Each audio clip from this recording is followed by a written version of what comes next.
really stepped up big for you, the performances of Yarborough on the field. Yeah, they did. Yarb is kind of exactly how we drew it up. It's nice when it works because there's been plenty of times where it hasn't worked. The Yarbs came in, established his command early on, got some early outs. Really, the fastball played up, and the deception with it to get a lot of weak contact and allowed him to get deep in the ball game on a low pitch count.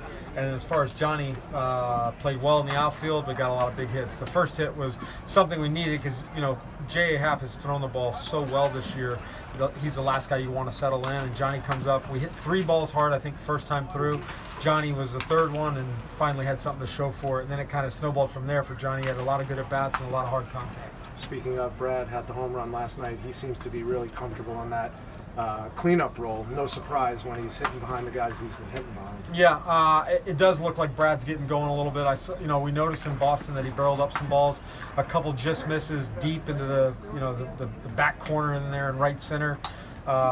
He'd be really nice to get hot because we've seen it firsthand, the damage that he can provide and how he can carry us, for certain stretches if he is hot, and it certainly appears like he's trending that way. Is this a case of giving Carlos a day or Johnny playing his way in? No, just a day. Carlos will be right back in there tomorrow, but give him a day. Nothing other than that. I talk about it all the time, and it's one thing to talk about, but I got to do it. And it's not like I necessarily want our everyday guys not playing, but I think we'll be better for it. I'm confident we'll be better for it later on in the year. They don't like it right now. Malix didn't like the double days off, but the way Malix runs out there, that was the thought from last night, and then for Carlos tonight. And then what was the thought on Johnny and Malix, center and right? I think we just kind of committed to Malix when KK went down. Right. We said that he was going to get the lion's share of the reps, and you know what? I think Malix has done a really nice job. I know he had the hiccup there in Chicago a couple weeks back, but since then he's made some nice plays for us. His throws have been really well. He's gone and got it well. I think he's done a good job of cleaning some things up. And Stanek, he says you told him, leaving spring training to work on his off-speed stuff. Yep. What have y'all heard about it? He's thrown well. The message was, provided from Kyle and Stan more on what he needed to do to get back here and work on. The fastball has been pretty electric from what I understand from the reports.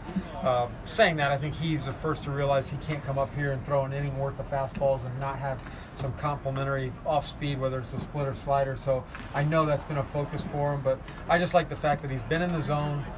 We've said it many times. We've got to find a way to get him comfortable. The same mentality that he takes on a Durham mound, he's got to take at the Trop.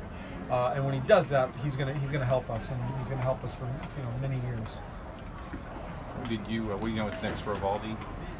He said that you heard last night he went well. He might pitch tomorrow or tonight for Port Charlotte. Who knows? If it's up to him, he'll be out there. But he'll get on a 5-man rotation for the most part. He'll throw a bullpen, and then the next, I can't remember the exact day, but it'll be a 2 and 35 session, whatever comes first. So it should be 5 days from yesterday, basically. Yes. Yeah. And that stay at Port Charlotte, probably. Yeah. Then just curious, Dave Roberts, for the second time as manager, pulled a guy with a no-hitter last night. Is that something you would like to have the opportunity to think about? Yeah, I guess I'd like to have the opportunity to do it.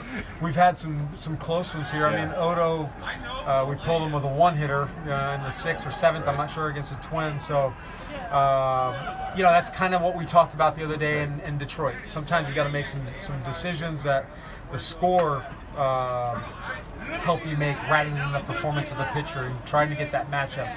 I can appreciate they're very, very difficult decisions. They ended up getting the no-hitter, but I'm sure the starter that started it wanted it.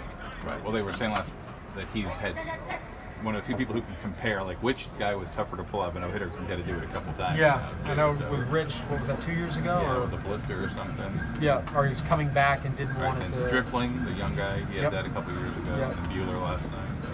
And one other question for you, growing up in Tampa, before the Rays came around, the Braves were kind of the team. I mean, they don't play here that often. They're coming in on Tuesday. Did you, as a kid? Oh, it was certainly mine. Oh, yeah. I mean, all of those guys.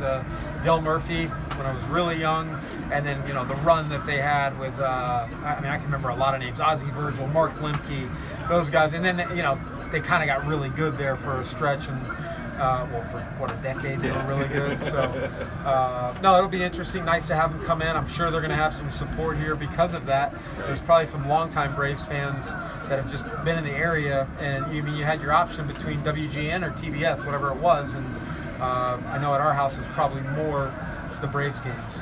It's a lot of people who grew up in, And my your age dad's and older, family was all from the Atlanta area also. Thank you. Thanks.